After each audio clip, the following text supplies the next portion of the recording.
En Chile esta conversación parece bastante lejana. Hoy día estamos en el primer día laboral de esta nueva cuarentena en la región metropolitana, pero de todas maneras esta conversación se va a dar. La pregunta es, ¿qué miramos para tomar esta decisión? ¿Qué datos se necesitan? Y si vamos a hablar de datos, ¿quién mejor para acompañarnos que Antonio Díaz, gerente general de Anholster? Antonio, muchas gracias por acompañarnos hoy en Pauta Bloomberg. ¿Cómo estás? Buenos días, Gabriela. Buenos días, Eduardo. ¿Cómo están? ¿Todo bien acá? Muy bien, muy bien. Qué bueno. Antonio, ¿qué datos alternativos son los que se miran tradicionalmente primero para ver cómo está avanzando el coronavirus? Porque en el caso de los test PCR hubo bastante polémica la semana pasada porque había problemas primero en tomarlos, después hubo problemas en los tiempos de los que se estaban dando los resultados, entonces no es el indicador más preciso tal vez en este minuto, el único indicador que se debe mirar. A ver, hay dos problemas con los PCR, ¿cierto? Uno es el que tengamos reactivos para poder hacer el test y efectivamente poder testear todos los que queramos testear. Segundo, no es un test rápido de hacer. Procesar los tests toma tiempo.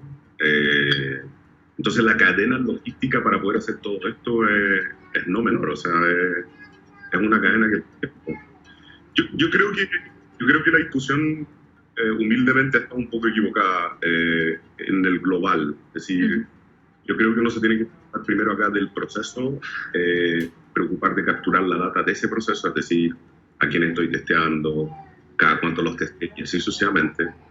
Pero insistir en que no sirve de nada hacer tests sin tener una estrategia que estamos persiguiendo. Esto de las cuarentenas dinámicas tiene un problema que es que tú tienes que tener mucha data para poder hacerla y para poder hacerla bien. Yo todavía no logro entender qué data están usando para poder determinar las cuarentenas. No, ellos si bien dijeron que eran una cantidad o una densidad de personas contagiadas con cuarentena o casos activos, la matemática detrás de eso no es muy clara. Si hay matemática, no sé. Sí. Ahora, en el mundo, si vemos los casos de afuera, este es el indicador principal en general, pero ¿es el único como para determinar las cuarentenas? En general, en el mundo han estado usando varias aproximaciones y todas con sus bemoles, ¿cierto? Si uno toma los países no democráticos como China, que tienen, entre comillas, información total de sus ciudadanos, ellos tienen todo, las cámaras, todo lo demás para poder acceder. Los teléfonos probablemente están mucho más regulados que los nuestros.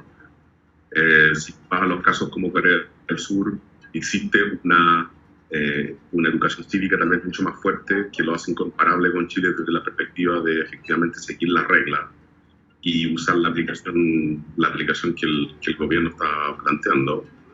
Pero en los países europeos ha habido mucha más resistencia, es decir, Francia era uno de los que estaba pidiendo a Apple y a Google que bajaran un poco las existencias para poder usar el Bluetooth como una forma de monitorear acercamiento entre distintas personas, porque justamente las personas tenían que dar su consentimiento y ellos querían tratar de saltarse el consentimiento para hacerlo obligatorio y permanente. A mí me da la impresión de que nosotros podríamos estar usando otro tipo de reglas para ver efectivamente cuánto están cumpliendo o no las personas el Bluetooth. Las cuarentenas, tenemos los tags, tenemos los pasajes por los pagos de peaje y cosas por el estilo. Claramente muestra la falta de digitalización del mundo bancario, las colas en las puertas de los bancos es tremenda. Sí. Pero me da la impresión acá que lo que nos falta a nosotros es entender un poco más de la data que tenemos. Es el problema que tenemos hoy día en Chile, yo creo. Tú mencionabas recién Sí, dale, Eduardo. No, yo quería preguntarte por si has visto, de repente yo estaba leyendo la semana pasada que hay indicadores, hay gente que está más que viendo hasta las pruebas de cuántos coronavirus o casos nuevos hay, sino contando las filas en las entradas de los hospitales o están buscando otras formas de medir más en tiempo real, además del tema tecnológico. ¿Hay algún otro que te haya llamado la atención en este interés por cuantificar cuánto se va a demorar esto en reabrir las economías? A mí, efectivamente, otro que me llamó la atención era la gente que contaba, y estuve mirando, era la gente que contaba la cantidad de personas de Corner Shop, Rappi, que estaban en las puertas sea de restaurantes o alrededor de los supermercados, porque era bien impresionante eso. Lo de los hospitales es bien interesante porque tú estás midiendo ahí efectivamente el testeo al cual tú no llegas. Es decir, gente que siente síntomas, pero efectivamente trata de llegar al lugar, al centro asistencial. No sé, yo creo que acá nosotros tenemos que tomar a Chile siempre le cuesta esto, tomar una decisión o una estrategia que queramos seguir y tal vez nos equivoquemos, pero por lo menos tomar una.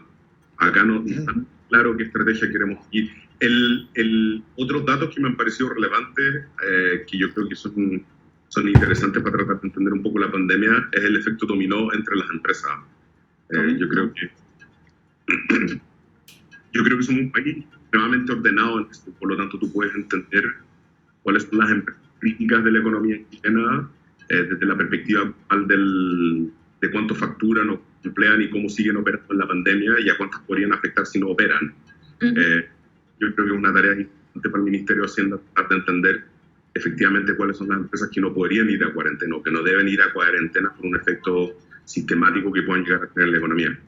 ¿Pero esos estudios existen o no existen? Yo creo que no existen, pero yo creo que se tienen que hacer ahora con urgencia. A mí me da la impresión de que vamos a tener una cuarentena de 2-3 semanas y que después de eso vamos a tener que entrar en un modo de bisturí respecto a qué industrias tú permites entrar en cuarentena y cuáles no, porque como no tenemos un mecanismo de trazabilidad definido, tú tampoco puedes parar ahí y parar la cadena, porque si paras toda la cadena, ahí sí que entramos en un problema mucho más grave. Bueno, la TAM mandó a hacer un informe, pero por motivos alternativos, en realidad yo creo que esto sobre el impacto económico que tienen las operaciones, pero podría ser un ejercicio interesante lo que tú dices, Antonio. Tú mencionabas el tema de las plataformas de última milla, como Corner Shop o Rappi, como un indicador alternativo. ¿Cómo es eso?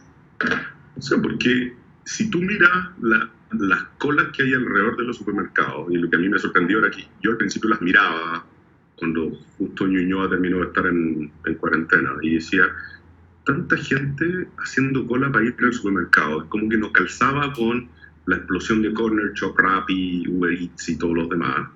Pero al final tú te das cuenta que, o sea, un porcentaje no menor de las personas en la cola son de Corner Shop, Rappi, Uber Eats o lo que sea. Entonces a mí me queda la pregunta fuerte de fondo, que es que las colas que hay afuera de los hospitales, afuera de las notarías, afuera de los bancos y afuera de los supermercados, hablan de una transformación que van a tener que tener esos sectores brutales en el futuro. Lo de las notarías es impresionante. Es como efectivamente una institución en Chile que no es capaz de avanzar con los tiempos en nada.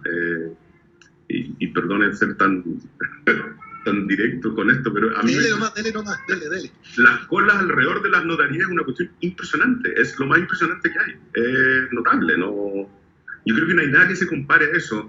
La compra de remedios, si tú también es bien notoria esta, la compra de remedios que tiene que hacerse en forma personal porque son recetas restringidas o algo por el estilo, es una cuestión de otro planeta. Entonces, ahí hay algo que hay que hacer, no sé, hay algo bastante particular que está ocurriendo que no deja de llamar la atención. Yo creo que como dato alternativo va a ser muy importante el transporte público. Lo que tú haces cuando te subes a un Transantiago, y eso es información que el Estado tiene, ¿no? Esta es parte de la frustración. Cuando tú te subes a uno de estos buses, a un bus del Transantiago, al metro, en el metro tú no sabes en qué vagón vas, pero en el bus tú sabes perfectamente qué personas se subieron al bus. Y si una de estas sale contagiada, tú podrías perfectamente notificar a todas las demás. ¿Por la tarjeta VIP, dices tú? Por la tarjeta VIP, absolutamente. Ese punto es un punto que vamos a tener que trabajar en algún momento, porque para salir de esto, o tomamos el camino a Nueva Zelanda, que es que nos transformamos en una isla, cosa que no podemos hacer. Ya era una isla antes, así que eso lo tenía a su favor. Es que ese es el problema cuando se compara cuando uno compara todos estos ejemplos de otros países, uno se olvida de la idiosincrasia de cada uno de ellos y dónde están. Nueva Zelanda probablemente destruyó su economía turística en forma global, pero uno se olvida de otra cosa, que son 4 millones de personas altamente educados, en el cual cerrar 1 o 2 aeropuertos que tenían grandes no era algo muy difícil y no tienen carreteras donde ir, ¿no? Esto no es cruzar a Mendoza o... Sí. No, te quedas no hay ahí. paso fronterizo, no... Sí. Esa parte yo creo que va a ser la que más nos va a costar a nosotros, que es que adaptarnos a nuestra propia idiosincrasia. A mí me sigue sorprendiendo que incluso ustedes hablaban de los créditos del FOGAPE, que gran parte de los papeles del crédito del FOGAPE se tengan que firmar presencialmente. No deja de ser. Antonio, tengo una última pregunta. En el discurso de anoche, el presidente Sebastián Piñera anunció que iban a mejorar la entrega de datos y que iban a desagregar por comuna. Entonces quería tu opinión sobre eso. ¿Te parece? ¿A qué está respondiendo esa declaración también? Yo creo que esta declaración responde a que el manejo global de todo esto habría sido mucho más fácil si uno hubiese entregado la data al nivel más granular posible, sin identificar al chileno o a la chilena, sin llegar a ningún tipo de violación de privacidad. Yo creo que todo el mundo habría, y yo creo que el gobierno habría recibido muchos aportes a la gestión, teniendo una mirada crítica constructiva. Yo creo que el no entregar los datos enteros ha sido un error. Yo creo que es un error. Yo creo que no contribuye a apaciguar nada. Yo creo que aumentan las críticas. Yo creo que si hay un ejemplo de lo que ha ocurrido en muchos países del mundo es que no entregar toda la data desde el principio no ayuda a minorar la pandemia en nada. Yo creo que hay un tema de calidad de datos profundo, pero ese tema de calidad de datos profundo no es una crítica al gobierno, es una crítica al Estado. Porque si nosotros tuviéramos una cultura de datos más abiertos, más públicos, efectivamente habría una cultura de entregar datos de alta calidad, porque tú no quieres que sean cuestionados en base a su calidad. Y yo creo que la pandemia en esto no ayuda. O sea, nosotros acá estamos hoy en día avanzando en conversaciones que deberíamos haber tenido hace 10 años, 15 años atrás sobre datos. Y por un lado hemos tenido enormes avances en transparencia. Tienes gobierno transparente, tienes un montón de instituciones que entregan información globalmente a la sociedad civil, pero no tienes una discusión sobre la calidad, tú no tienes una discusión sobre el formato. O sea, ¿de qué sirve entregar datos de pandemia en un PDF? O sea, no. Usarlo para hacer modelo, ¿no? Que usarlo para imprimirlo y pantalla y digitarlos al lado. Yo creo que es positiva la conversación. Yo creo que poco a poco, tarde o temprano, vamos a ir llegando a donde tenemos que llegar.